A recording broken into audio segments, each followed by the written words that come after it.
ನಮಸ್ಕಾರ ಸ್ನೇಹಿತರೆ. 2025 ಮೀರತ್ನ ಒಂದು ಸಣ್ಣ ಮನೆಯಲ್ಲಿ ಅನಿತಾ ಅನ್ನೋಳು ತರಕಾರಿ ಕಟ್ ಮಾಡ್ತಾ ಕೂತಿರ್ತಾಳೆ.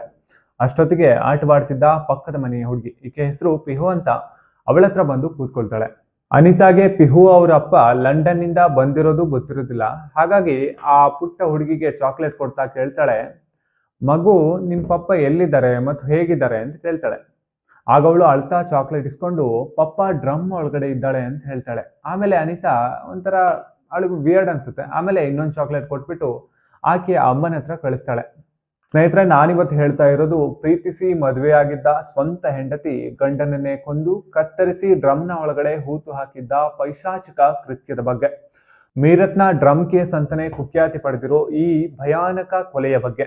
ಸ್ನೇಹಿತರೆ, ಸುಮಾರು 9 ವರ್ಷಗಳ ಹಿಂದೆ ಮುಸ್ಕಾನ್ ಅನ್ನೋ ಹುಡುಗಿ ಮೀರತ್ನ ಒಂದು ಸಣ್ಣ ಮನೆಯಲ್ಲಿ ತಂದೆ ತಾಯಿ ಹಾಗೂ ಆಕೆಯ ಅಜ್ಜನ ಜೊತೆ ವಾಸ ಮಾಡ್ತಾ ಇರ್ತಾಳೆ. ಆಕೆಯ ಅಜ್ಜ ಜ್ಯೋತಿಷ್ಯ ಹೇಳೋದು, ಶಾಸ್ತ್ರ ಹೇಳೋದು, ಈ ರೀತಿ ಕೆಲಸಗಳನ್ನ ಮಾಡ್ತಾ ಇರ್ತಾರೆ. ಹಾಗಾಗಿ ಇವ್ರ ಮನೆ ಎದುರುಗಡೆ ಡೈಲಿ ಜನ ಇರ್ತಾರೆ. ಭವಿಷ್ಯ ಕೇಳೋದಕ್ಕೆ, ಶಾಸ್ತ್ರ ಕೇಳೋದಕ್ಕೆ ತುಂಬಾ ಜನ ಬರ್ತಾ ಇರ್ತಾರೆ.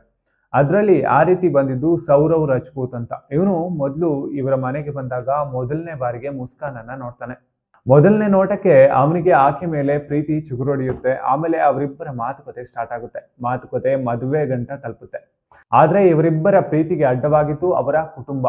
ಅವರ ತಂದೆ ತಾಯಿಗಳಿಗೆ ಇವರಿಗೆ ಮದುವೆ ಮಾಡಿಸೋದು ಇಷ್ಟ ಇರೋದಿಲ್ಲ. ಆಮೇಲೆ ಅವರು ಮನೆಯಿಂದ ಓಡಿ ಹೋಗಿ ಬೇರೆ ಕಡೆ ಬಂದು ರಿಜಿಸ್ಟರ್ ಮದುವೆ ಆಗ್ತಾರೆ. ಸ್ವಲ್ಪ ಟೈಮ್ ಆದ್ಮೇಲೆ ಅವರಿಬ್ಬರ ಮನೆಯಲ್ಲಿ ಒಪ್ಕೊಳ್ತಾರೆ. ಮದುವೆ ಆದ್ಮೇಲೆ ಮುಸ್ಕಾನ್ ಈ ಸೌರವ್ನ ಮನೆಯಲ್ಲೇ ಇರೋದಕ್ಕೆ ಸ್ಟಾರ್ಟ್ ಮಾಡ್ತಾಳೆ.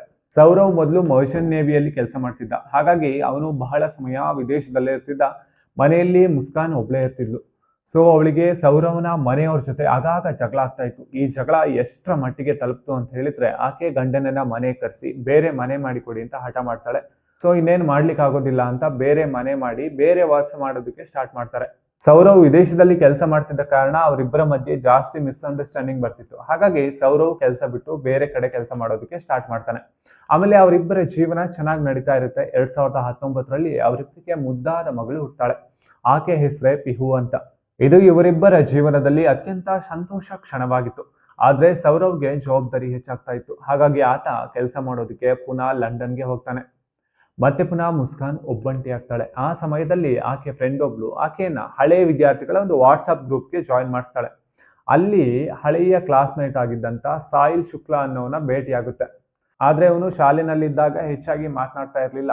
ಆದ್ರೆ ಈಗ ಗ್ರೂಪ್ ನಲ್ಲಿ ಜಾಸ್ತಿ ಮಾತನಾಡ್ತಿದ್ದ. ಆಮೇಲೆ ಜೊತೆಗೇನೆ ತುಂಬಾ ಟೈಮ್ ನ ಸ್ಪೆಂಡ್ ಮಾಡ್ತಾ ಇರ್ತಾರೆ. ಇದು ಎಷ್ಟರ ಮಟ್ಟಿಗೆ ತಲುಪುತ್ತೆ ಅಂತಂದ್ರೆ, ಮುಸ್ಕಾನ್ನ ಮನೆಯಲ್ಲಿಯೇ ಬಂದು ಆತ ಟೈಮ್ ಸ್ಪೆಂಡ್ ಮಾಡೋದಕ್ಕೆ ಸ್ಟಾರ್ಟ್ ಮಾಡ್ತಾನೆ. ಇಲ್ಲಿ ವಿಷಯ ಏನು ಅಂತಂದ್ರೆ, ಸಾಹಿಲ್ ಡ್ರಗ್ಗೆ ಭಾರಿ ಅಡಿಕ್ಟ್ ಆಗಿರ್ತಾನೆ. ಆಮೇಲೆ ಇದೇ ಡ್ರಗ್ ಹುಚ್ಚನ್ನ ಈತ ಮುಸ್ಕಾನ್ಗೆ ಕೂಡ ಹಿಡಿಸ್ತಾನೆ. ಆಮೇಲೆ ಮುಸ್ಕಾನ್ಗೆ ಸಾಹಿಲ್ ಮೇಲೆ ಪ್ರೀತಿ ಶುರುವಾಗುತ್ತೆ. ಅವರಿಬ್ಬರ ಅಫೇರ್ ಕೂಡ ಸ್ಟಾರ್ಟ್ ಆಗುತ್ತೆ. ಪಕ್ಕದ ಮನೆಯವ್ರಿಗೆ ಕೂಡ ಇವ್ರ ಮೇಲೆ ಡೌಟ್ ಬರೋದಕ್ಕೆ ಸ್ಟಾರ್ಟ್ ಮಾಡ್ತಾರೆ. ಇವನೇನಪ್ಪ ಇವಳ ಮನೆಯಲ್ಲೇ ಜಾಸ್ತಿ ಟೈಮ್ ನ ಸ್ಪೆಂಡ್ ಮಾಡ್ತಾ ಇದ್ದಾನಲ್ಲ ಅಂತ ಅಕ್ಕಪಕ್ಕದ ಮನೆಯವರು ಹೇಳೋದಕ್ಕೆ ಸ್ಟಾರ್ಟ್ ಮಾಡ್ತಾರೆ. ಈ ವಿಷಯ ಸೌರವ್ಗೆ ಕೂಡ ತಲುಪುತ್ತೆ. ಆಮೇಲೆ ಇವನಿಗೆ ಡೌಟ್ ಬಂದು ಮುಸ್ಕಾನ್ನ ತಂದೆ ತಾಯಿ ಹೇಳ್ತಾನೆ. ಆದ್ರೆ ಮುಸ್ಕಾನ್ ತಂದೆ ತಾಯಿಯರ ಜೊತೆ ಇದೆಲ್ಲ ಸುಳ್ಳು ಅಂತ ಮುಸ್ಕಾನ್ ಹೇಳ್ತಾಳೆ. ಆದ್ರೆ ಇನ್ನೊಂದು ಸೈಡ್ ನಲ್ಲಿ ಇವರ ಅಫೇರ್ ಜಾಸ್ತಿನೇ ಆಗ್ತಾ ಇರುತ್ತೆ. ಈ ವಿಷಯದ ಬಗ್ಗೆ ಸೌರವ್ಗೆ ಗೊತ್ತಾಗಿ ಆತ ಜಾಸ್ತಿ ತಲೆ ಕೆಡಿಸ್ಕೊಳ್ತಾನೆ. ಆಮೇಲೆ ಆತ ಡಿವೋರ್ಸ್ಗೆ ಮುಂದಾಗ್ತಾನೆ. ಈ ವಿಷಯ ಮುಸ್ಕಾನ್ಗೆ ಇಷ್ಟ ಇರೋದಿಲ್ಲ. ಹಾಗಾಗಿ ಅವಳು ಯೋಚನೆ ಮಾಡ್ತಾ ಸಾಹಿಲ್ನೊಂದಿಗೆ ಸೇರಿ ಸೌರವ್ನನ್ನ ಕೊಲ್ಲೋದಕ್ಕೇನೆ ಮುಂದಾಗ್ತಾಳೆ. ಆಮೇಲೆ ಸೌರವ್ನಿಂದ ಮುಸ್ಕಾನ್ಗೆ ಒಂದು ಕಾಲ್ ಬರುತ್ತೆ. ಸೌರವ್ ಭಾರತಕ್ಕೆ ಬರ್ತಾನೆ. ಯಾಕಂದ್ರೆ ಮುಸ್ಕಾನ್ ಹಾಗೂ ತನ್ನ ಮಗಳ ಬರ್ತ್ಡೇಯನ್ನ ಒಟ್ಟಿಗೆ ಸೆಲೆಬ್ರೇಟ್ ಮಾಡೋದಕ್ಕೆ. ಆಮೇಲೆ ಅವರಿಬ್ಬರನ್ನ ಲಂಡನ್ಗೆ ಕರ್ಕೊಂಡು ಹೋಗ್ತೀನಿ ಈ ಬರ್ತ್ಡೇ ಪಾರ್ಟಿ ಮುಗ್ದಾದ್ಮೇಲೆ ಅಂತ ಡಿಸೈಡ್ ಮಾಡ್ಕೊಂಡು ಆತ ಕಾಲ್ ಮಾಡಿ ಮುಸ್ಕಾನ್ಗೆ ಹೇಳ್ತಾನೆ. ಆದ್ರೆ ಈ ಮಾತು ಮುಸ್ಕಾನ್ಗೆ ತಲೆ ಕೆಡಿಸುತ್ತೆ. ಹಾಗಾಗಿ ಈ ಬಾರಿ ಆತ ಬಂದಾಗ ಆತನನ್ನ ಕೊಲ್ಲಲೇಬೇಕು ಅಂತ ಡಿಸೈಡ್ ಮಾಡ್ತಾಳೆ. ಆಮೇಲೆ ಸೌರವ್ ಭಾರತಕ್ಕೆ ಬರ್ತಾನೆ. ಮೊದಲು ಮಗಳ ಬರ್ತ್ಡೇಯನ್ನ ಅದ್ದೂರಿಯಾಗಿ ಸೆಲೆಬ್ರೇಟ್ ಮಾಡ್ತಾ ಇರ್ತಾರೆ. ಈ ಟೈಮ್ನಲ್ಲಿ ಅವರಿಬ್ರು ಡ್ಯಾನ್ಸ್ ಮಾಡೋ ವಿಡಿಯೋ ಎಲ್ಲ ಕಡೆ ವೈರಲ್ ಆಗುತ್ತೆ. ಇದಾಗಿ 2ನೇ ದಿನಕ್ಕೆ ಮುಸ್ಕಾನ್ನ ಬರ್ತ್ಡೇ ಕೂಡ ಬರುತ್ತೆ. ಅದನ್ನ ಕೂಡ ಅದ್ದೂರಿಯಾಗಿ ಅವರು ಆಚರಿಸ್ತಾರೆ. ಆಮೇಲೆ ಸೌರವ್ಗೆ ಅನಿಸ್ತಾ ಇರುತ್ತೆ, ನನ್ನ ಕುಟುಂಬ ಸರಿಯಾಗ್ತಾ ಇದೆ, ಮುಸ್ಕಾನ್ ನನ್ನನ್ನ ಮತ್ತೆ ಪುನಃ ಪ್ರೀತಿ ಮಾಡೋದಕ್ಕೆ ಸ್ಟಾರ್ಟ್ ಮಾಡಿದಾಳೆ ಅಂತ. ಅವತ್ತು ರಾತ್ರಿ ಊಟ ಮಾಡುವಾಗ ಸೌರವ್ ಫ್ಯೂಚರ್ ಬಗ್ಗೆ ಮಾತನಾಡ್ತಾ ಚೆನ್ನಾಗಿ ಊಟ ಮಾಡ್ತಾನೆ. ಆದ್ರೆ ಅವನಿಗೆ ಸ್ವಲ್ಪ ಹೊತ್ತು ಆದ್ಮೇಲೆ ತನ್ನ ಆರೋಗ್ಯ ಹದಗೆಟ್ಟಿರೋ ತರ ಒಂಥರ ಫೀಲ್ ಆಗುತ್ತೆ. ಆಮೇಲೆ ಅವನು ನಿದ್ದೆ ಮಾಡ್ತಾಳೆ. ವಿಷಯ ಏನು ಅಂತಂದ್ರೆ, ಅವಳು ನಿದ್ದೆ ಮಾತ್ರೆಗಳನ್ನ ಆಹಾರದಲ್ಲಿ ಬೆರೆಸೋಕೆ ನೋಡಿರ್ತಾಳೆ. ಆದ್ರೆ ಫಸ್ಟ್ ಸಲ ಈ ಪ್ಲಾನ್ ವರ್ಕೌಟ್ ಆಗಿರೋದಿಲ್ಲ. ಇನ್ನೊಂದಿನ ಮಾರ್ಚ್ 3ನೇ ತಾರೀಕು ಸೌರವ್ನ ಅಮ್ಮ ಕೊಟ್ಟಿದ್ದಂತ ಆತನ ಇಷ್ಟದ ಆಹಾರ ಪದಾರ್ಥದಲ್ಲಿ ಮುಸ್ಕಾನ್ ನಿದ್ದೆ ಮಾತ್ರೆಗಳನ್ನ ಮಿಕ್ಸ್ ಮಾಡಿ ಪ್ರೀತಿಯಿಂದ ಗಂಡನಿಗೆ ತಿನ್ನಿಸ್ತಾಳೆ. ಅದನ್ನ ತಿಂದಾದ್ಮೇಲೆ ಸೌರವ್ಗೆ ಸುಸ್ತಾದ ರೀತಿ ಫೀಲ್ ಆಗುತ್ತೆ. ಆಮೇಲೆ ಆತ ಗಾಢ ನಿದ್ರೆಗೆ ಜಾರಿ ಹೋಗ್ತಾನೆ. ಆದ್ರೆ ಅವನಿಗೆ ಗೊತ್ತಿರ್ಲಿಲ್ಲ ಆಹಾರದಲ್ಲಿ ತನ್ನನ್ನ ಸಾಯಿಸೋದಕ್ಕೆ ಅಂತ ನಿದ್ದೆ ಮಾತ್ರೆಗಳನ್ನ ಹಾಕಿದ್ದಾರೆ ಅಂತ. ಆತ ಏನೋ ಜಾಸ್ತಿ ಕೆಲಸ ಮಾಡಿ ಸುಸ್ತಾಗಿದೆ ಅಂತ ತಿಳ್ಕೊಂಡು ಆಮೇಲೆ ನಿದ್ದೆ ಬರುತ್ತೆ, ಆಬ್ವಿಯಸ್ಲಿ ಅವ್ನು ನಿದ್ದೆ ಮಾಡಿಬಿಟ್ಟಿರ್ತಾನೆ. ಯಾವಾಗ ಸೌರವ್ ಪ್ರಜ್ಞೆ ತಪ್ತಾನೋ ಮುಸ್ಕಾನ್ ಸಾಹಿಲ್ಗೆ ಕಾಲ್ ಮಾಡಿ ಕರೀತಾಳೆ. ಸಾಹಿಲ್ ಬಂದು ಆಕೆಗೆ ದೊಡ್ಡ ಚಾಕುವನ್ನ ಕೊಡ್ತಾನೆ. ಆಕೆ ಅದನ್ನ ತನ್ನ ಗಂಡನ ಎದೆಗೆ ಚುಚ್ಚುತ್ತಾಳೆ. ಸುಮಾರು ಬಾರಿ ಆತನನ್ನ ಚುಚ್ಚಿ ಕೊಲ್ತಾಳೆ. ಆತ ನಿದ್ದೆ ಮಾತ್ರೆ ತಿಂದಿದ್ರು ಕೂಡ ಈ ಜಾಸ್ತಿ ಪೇನ್ ಆದಾಗ ಶಾಕ್ ನಿಂದ ಎಚ್ಚರ ಆಗುತ್ತೆ ಅವನಿಗೆ. ಆದ್ರೆ ಅವನಿಗೆ ಆಲ್ರೆಡಿ ತುಂಬಾ ಸುಸ್ತಾಗಿರುತ್ತೆ, ಪ್ರಜ್ಞೆ ಕೂಡ ತಪ್ಪಿ ಹೋಗಿರುತ್ತೆ. ಹಾಗಾಗಿ ಆತ ಏನು ಕೂಡ ರಿಯಾಕ್ಟ್ ಮಾಡೋ ಪರಿಸ್ಥಿತಿನಲ್ಲಿ ಇರೋದಿಲ್ಲ. ಸೊ ಇದನ್ನೇ ಅಡ್ವಾಂಟೇಜ್ ಆಗಿ ತಕೊಂಡು ಅವರು ಆತನನ್ನ ಮುಗಿಸ್ಬಿಡ್ತಾರೆ. ತಲೆ, ಕೈಕಾಲು, ದೇಹ ಇವೆಲ್ಲವನ್ನ ಸಪ್ರೇಟ್ ಮಾಡಿಬಿಡ್ತಾರೆ. ಆಮೇಲೆ ಮುಸ್ಕಾನ್ ಮಾರನೇ ದಿನ ಅಂಗಡಿಗೆ ಹೋಗಿ ಹೊಸ ನೀಲಿ ಕಲರ್ನ ಡ್ರಮ್ ಅನ್ನ ಖರೀದಿಸಿ ತರ್ತಾಳೆ. ಜೊತೆಗೆ ಸಿಮೆಂಟ್ ಚೀಲವನ್ನ ಕೂಡ ಖುದ್ದಾಗಿ ಖರೀದಿ ಮಾಡ್ತಾಳೆ. ಮೊದಲು ಕಾಂಕ್ರೀಟ್ ರೆಡಿ ಮಾಡಿ ಆ ಡ್ರಮ್ ನ ಕೆಳಗಡೆ ಹಾಕ್ತಾರೆ. ಆಮೇಲೆ ಒಂದೊಂದೇ ಪಾರ್ಟ್ ಗಳನ್ನ ಆ ಡ್ರಮ್ ನ ಒಳಗಡೆ ಹಾಕ್ಬಿಟ್ಟು ಮುಚ್ಚಿ ಹಾಕ್ತಾರೆ. ಆಮೇಲೆ ಗಂಡನ ದುಡ್ಡಿನಲ್ಲಿ ಅವರಿಬ್ರು ಕೂಡ ಹಿಮಾಚಲ ಪ್ರದೇಶದ ಶಿಮ್ಲಾಗೆ ಟ್ರಿಪ್ ಹೋಗ್ತಾರೆ. ಮಗುವನ್ನ ಗಂಡನ ಮನೆಯಲ್ಲಿ ಬಿಟ್ಟಿರ್ತಾಳೆ. ಆಮೇಲೆ ಗಂಡನ ಮೊಬೈಲ್ ತಗೊಂಡು ಗಂಡನ ಮನೆಯವರಿಗೆ ಮೆಸೇಜ್ ಮಾಡ್ತಾಳೆ, ನಾನು ಮತ್ತೆ ನನ್ನ ಹೆಂಡತಿ ಟ್ರಿಪ್ ಹೋಗ್ತಾ ಇದೀವಿ ಶಿಮ್ಲಾಗೆ, ಕಾಲ್ ಮಾಡಬೇಡಿ, ವಾಟ್ಸಪ್ ನಲ್ಲಿ ಮೆಸೇಜ್ ಮಾತ್ರ ಮಾಡಿ, ಇಲ್ಲಿ ನೆಟ್ವರ್ಕ್ ಕರೆಕ್ಟ್ ಆಗಿ ಸಿಗೋದಿಲ್ಲ ಅಂತ. ಆಮೇಲೆ ಸ್ವಲ್ಪ ದಿನ ಆದ್ಮೇಲೆ ಆಕೆ ಬಾಡಿಗೆ ಇದ್ದಂತ ಮನೆಯ ಓನರ್, ನಮ್ಮ ಮನೆಯಲ್ಲಿ ಸ್ವಲ್ಪ ಕೆಲಸ ಇದೆ, ನೀವು ಮನೆ ಖಾಲಿ ಮಾಡಿ ಅಂತ ಹೇಳ್ತಾನೆ. ಇವರಿಗೆ ಇದಕ್ಕಿಂತ ಮುಂಚೆನೆ ಮನೆ ಖಾಲಿ ಮಾಡೋದಕ್ಕೆ ಆ ಓನರ್ ಹೇಳ್ತಾ ಇರ್ತಾನೆ. ಆದ್ರೆ ಕಾರಣಾಂತರಗಳಿಂದ ಇವಳು ಮನೆಯನ್ನ ಚೇಂಜ್ ಮಾಡೋದೇ ಇಲ್ಲ. ಹಾಗಾಗಿ ಮನೆಯನ್ನ ಚೇಂಜ್ ಮಾಡೋದಕ್ಕೆ ವಾಪಸ್ ಬರ್ತಾಳೆ. ಮನೆಯಲ್ಲಿದ್ದ ಎಲ್ಲ ಸಾಮಗ್ರಿಗಳನ್ನ ಲಾರಿಗೆ ತುಂಬಿಸ್ತಾರೆ. ಮನೆಯಲ್ಲಿದ್ದ ಎಲ್ಲ ಸಾಮಗ್ರಿಗಳನ್ನ ಕೂಡ ಲಾರಿಗೆ ತುಂಬಿಸಿ ಆದ್ಮೇಲೆ ಕೊನೆಗೆ ನೀಲಿ ಬಣ್ಣದ ಡ್ರಮ್ ಒಂದು ಉಳ್ಕೊಳ್ಳುತ್ತೆ. ಅದನ್ನ ಎತ್ತೋದಕ್ಕೆ ಹೋದಾಗ ಆ ಕೂಲಿಗಳಿಗೆ ಅದನ್ನ ಎತ್ತೋದಕ್ಕೆ ಸಾಧ್ಯವಾಗೋದಿಲ್ಲ. ಮನೆಯ ಎಲ್ಲ ಸಾಮಗ್ರಿಗಳನ್ನ ಲಾರಿಗೆ ತುಂಬಿಸಿ ಆದ್ಮೇಲೆ ಕೊನೆಗೆ ನೀಲಿ ಬಣ್ಣದ ಡ್ರಮ್ ಉಳ್ಕೊಳ್ಳುತ್ತೆ. ಆಮೇಲೆ ಆ ಡ್ರಮ್ ಅನ್ನ ಎತ್ತೋದಕ್ಕೆ ಮುಸ್ಕಾನ್ ಆ ಮನೆ ಶಿಫ್ಟ್ ಮಾಡೋರಿಗೆ ಹೇಳ್ತಾಳೆ. ಆದ್ರೆ ಅವರಿಬ್ರು ಕೂಡ ಎತ್ತೋದಕ್ಕೆ ಅದನ್ನ ಸಾಧ್ಯವಾಗುದಿಲ್ಲ, ಅಷ್ಟು ಭಾರವಾಗಿರುತ್ತೆ ಆ ಡ್ರಮ್. ಇದ್ರೊಳಗಡೆ ಏನಿದೆ ಅಂತ ಅವರಿಬ್ರು ಕೇಳ್ತಾರೆ. ಆಗ ಅವಳು ಹೇಳ್ತಾಳೆ, ಇದ್ರ ಒಳಗಡೆ ಮನೆಯ ಸ್ವಲ್ಪ ಹಳೆಯ ಸಾಮಾನುಗಳಿದೆ ಅಂತ ಹೇಳ್ತಾಳೆ. ಆದ್ರೆ ಅವರಿಬ್ರು ಅದನ್ನ ಮತ್ತೆ ಪುನಃ ಎತ್ತೋದಕ್ಕೆ ಪ್ರಯತ್ನ ಮಾಡುವಾಗ ಅದರ ಲಿಡ್ ಓಪನ್ ಆಗುತ್ತೆ. ಅದರ ಒಳಗಡೆಯಿಂದ ಭಯಂಕರ ದುರ್ನಾತ ಬರ್ತಾ ಇರುತ್ತೆ. ಈ ಸ್ಮೆಲ್ ಎಷ್ಟರ ಮಟ್ಟಿಗಿತ್ತು ಅಂತಂದ್ರೆ ಆ ರೂಮ್ ನಲ್ಲಿ ನಿಲ್ಲೋದಿಕ್ಕೆ ಕೂಡ ಸಾಧ್ಯವಾಗೋದಿಲ್ಲ. ಆಮೇಲೆ ಈ ವಿಷಯ ಓನರ್ಗೆ ಗೊತ್ತಾಗುತ್ತೆ. ನೆಕ್ಸ್ಟ್ ಪೊಲೀಸ್ಗೆ ಕಾಲ್ ಮಾಡ್ತಾರೆ. ಪೊಲೀಸ್ನವರು ಬಂದು ವಿಚಾರಣೆ ಮಾಡ್ತಾರೆ.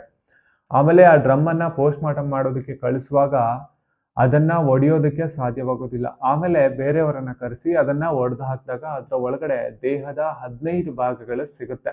ಆಮೇಲೆ ಪೊಲೀಸ್ನವರು ಡೀಪ್ ಆಗಿ ಇನ್ವೆಸ್ಟಿಗೇಷನ್ ಸ್ಟಾರ್ಟ್ ಮಾಡ್ತಾರೆ. ಆಕೆಯ ಮೊಬೈಲ್ ಅನ್ನ ಕಿತ್ಕೊಂಡು ಮೊಬೈಲ್ ನ ಪರಿಶೀಲನೆ ನಡೆಸಿದಾಗ ಪೊಲೀಸ್ನವರಿಗೆ ಆಕೆಯ ಬಾಯ್ ಫ್ರೆಂಡ್ ಸಾಹಿಲ್ನ ಬಗ್ಗೆ ಗೊತ್ತಾಗುತ್ತೆ. ಇವನನ್ನ ಪೊಲೀಸ್ನವರು ಕಸ್ಟಡಿಗೆ ತಗೊಂಡ್ ಬರ್ತಾರೆ. ಇಲ್ಲಿ ತನಿಖೆ ವೇಳೆ ಒಂದು ವಿಷಯ ಗೊತ್ತಾಗುತ್ತೆ. ಸಾಹಿಲ್ ಭೂತ ಪ್ರೇತಗಳನ್ನ ನಂಬ್ತಿದ್ದ. ಆತನ ತಾಯಿ ತೀರ್ಕೊಂಡ ನಂತರ ಆತ ಡ್ರಗ್ ಅಡಿಕ್ಟ್ ಆಗಿದ್ದ. ಈ ಎಲ್ಲ ವಿಷಯ ಮುಸ್ಕಾನ್ಗೆ ಚೆನ್ನಾಗಿ ಗೊತ್ತಿತ್ತು. ಹಾಗಾಗಿ ಆಕೆ ಬೇರೊಂದು ನಂಬರ್ ನಿಂದ ಸಾಹಿಲ್ಗೆ ಮೆಸೇಜ್ ಮಾಡ್ತಾ ಇರ್ತಾಳೆ. ಯಾವ ರೀತಿ ಅಂತಂದ್ರೆ ಸಾಹಿಲ್ನ ತಾಯಿ ಮರುಜನ್ಮವನ್ನ ಪಡ್ಕೊಂಡು ಮೆಸೇಜ್ ಮಾಡ್ತಿರೋ ತರ, ನಾನು ಬರೀ ಮೊಬೈಲ್ ನಲ್ಲಿ ಮೆಸೇಜ್ ಮಾತ್ರ ಮಾಡೋದಕ್ಕೆ ಸಾಧ್ಯವಾಗೋದು, ನೀನ್ ಕಾಲ್ ಮಾಡಬೇಡ, ನಾನು ಏನ್ ಮಾತುಗಳನ್ನ ಹೇಳ್ತೀನಿ ಅದನ್ನ ಕ್ಲೀನ್ ಆಗಿ ಕೇಳು ಅಂತ ಹೇಳ್ತಾಳೆ. ಏನ್ ಹೇಳ್ತಾಳೆ ಅಂತಂದ್ರೆ, ನೀನು ಮುಸ್ಕಾನ್ ಜೊತೆಗೆ ಇರು, ಆಕೆಗೆ ಯಾವುದೇ ರೀತಿಯಾದಂತ ಮೋಸ ಮಾಡಬೇಡ, ಆಕೆ ಏನ್ ಹೇಳ್ತಾಳೋ ಅದನ್ನ ಕ್ಲೀನ್ ಆಗಿ ಫಾಲೋ ಮಾಡು, ಆಕೆ ತುಂಬಾ ಒಳ್ಳೆ ಹುಡುಗಿ, ಆಕೆಗೆ ತೊಂದರೆಯನ್ನ ಕೊಡಬೇಡ ಅಂತ ಸ್ವತಃ ಇವಳೇ ಮೆಸೇಜ್ ಮಾಡಿರ್ತಾಳೆ. ಆದ್ರೆ ಆತ ತನ್ನ ತಾಯಿ ಈ ರೀತಿ ಹೇಳಿದ್ದು ಅಂತ ಕ್ಲೀನ್ ಆಗಿ ಅದನ್ನ ನಂಬಿ ಆಕೆ ಏನ್ ಹೇಳ್ತಾಳೋ ಅಂದ್ರೆ ಮುಸ್ಕಾನ್ ಏನ್ ಹೇಳ್ತಾಳೋ ಅದನ್ನ ಕ್ಲೀನ್ ಆಗಿ ಫಾಲೋ ಮಾಡೋದಕ್ಕೆ ಸ್ಟಾರ್ಟ್ ಮಾಡಿರ್ತಾನೆ. ಮುಸ್ಕಾನ್ ಈ ರೀತಿ ಎಲ್ಲ ಪ್ಲಾನ್ ಮಾಡಿ ಆತನನ್ನ ಕೊಲೆ ಮಾಡೋದಕ್ಕೆ ಪ್ರೇರೇಪಣೆ ಮಾಡಿರ್ತಾಳೆ. ಪೊಲೀಸ್ನವರು ಸಾಹಿಲ್ನ ಮನೆಗೆ ಹೋಗಿ ಪರಿಶೀಲನೆ ನಡೆಸ್ತಾರೆ. ಅಲ್ಲಿ ಭೂತದ ಆಕೃತಿಗಳು, 666 ನಂಬರ್ಗಳು ಇವೆಲ್ಲ ಪತ್ತೆಯಾಗುತ್ತೆ. ಇಲ್ಲಿ ಸೌರವ್ನನ್ನ ಕೊಂದಾದ್ಮೇಲೆ ಸಾಹಿಲ್ ಬ್ಲಾಕ್ ಮ್ಯಾಜಿಕ್ ಮಾಡೋದಕ್ಕೆ ಆತನ ದೇಹವನ್ನ ಉಪಯೋಗಿಸಿಕೊಂಡಿದ್ದ ಅಂತ ಪೊಲೀಸ್ನವರು ರಿಪೋರ್ಟ್ ನಲ್ಲಿ ಹೇಳ್ತಾರೆ. ಕೊಲೆ ಮಾಡೋದಕ್ಕಿಂತ ಸ್ವಲ್ಪ ದಿನ ಮುಂಚೆ ಮುಸ್ಕಾನ್ ತನ್ನ ತಾಯಿಯ ಬಳಿ ಕರ್ಣಪಿಸಾಚಿನಿ ಬಗ್ಗೆ ಕೂಡ ಕೇಳಿರ್ತಾಳಂತೆ. ಕರ್ಣಪಿಸಾಚಿನಿ ಅಂತಂದ್ರೆ ಈ ಮಾಟ ಮಂತ್ರ ಮಾಡುವವರ ಪ್ರಕಾರ ಒಂದು ಭಯಂಕರ ರಾಕ್ಷಸಿ. ಈ ಬಗ್ಗೆ ಆಕೆ ತನ್ನ ತಾಯಿ ಜೊತೆ ಕೇಳಿರ್ತಾಳಂದ್ರೆ. ಈ ವಿಷಯ ಏನೇ ಇರಲಿ ಸ್ನೇಹಿತರೆ, ಆದ್ರೆ ಇದರಲ್ಲಿ ಅನಾಥವಾಗಿರೋದು ಆ ಪುಟ್ಟ ಬಾಲಕಿ ಪಿಹು. ಇವರಿಬ್ಬರ ಬಗ್ಗೆ ಏನ್ ತೀರ್ಪು ಬರುತ್ತೋ ಅದು ಕೋರ್ಟ್ಗೆ ಬಿಟ್ಟಿತ್ತು. ಆದ್ರೆ ಮಾನವ ಸಮಾಜ ಎಲ್ಲಿ ಹೋಗ್ತಿದೆ ಅನ್ನೋದನ್ನ ನಾವು ಯೋಚನೆ ಮಾಡಬೇಕು. ಸದ್ಯ ಪುಟಾಣಿ ಬಾಲಕಿ ಪಿಹುಗೆ ಆಕೆಯ ಅಜ್ಜಿ ತಾತ ಏನ್ ಹೇಳಿದ್ದಾರೆ ಅಂತಂದ್ರೆ, ನಿನ್ನ ಪಪ್ಪ ಅಮ್ಮ ಲಂಡನ್ ನಲ್ಲಿ ಕೆಲಸ ಮಾಡೋದಕ್ಕೆ ಹೋಗಿದ್ದಾರೆ, ಶೀಘ್ರದಲ್ಲಿ ವಾಪಸ್ ಬಂದು ನಿನ್ನನ್ನ ಕೂಡ ಕರ್ಕೊಂಡು ಹೋಗ್ತಾರೆ ಅಂತ ಹೇಳಿ ಆಕೆಯನ್ನ ಸಮಾಧಾನ ಮಾಡಿದ್ದಾರೆ. ಸ್ನೇಹಿತರೆ, ಈ ವಿಡಿಯೋ ನಿಮಗೆ ಇಷ್ಟವಾಗಿದ್ರೆ ದಯವಿಟ್ಟು ನಮ್ಮ ಚಾನಲ್ಗೆ ಸಬ್ಸ್ಕ್ರೈಬ್ ಮಾಡ್ಕೊಳ್ಳಿ. ಅದೇ ರೀತಿ ನಿಮ್ಮ ಫ್ರೆಂಡ್ಸ್ಗೆ ಕೂಡ ಶೇರ್ ಮಾಡಿ. ಧನ್ಯವಾದಗಳು. ಜೈ ಹಿಂದ್.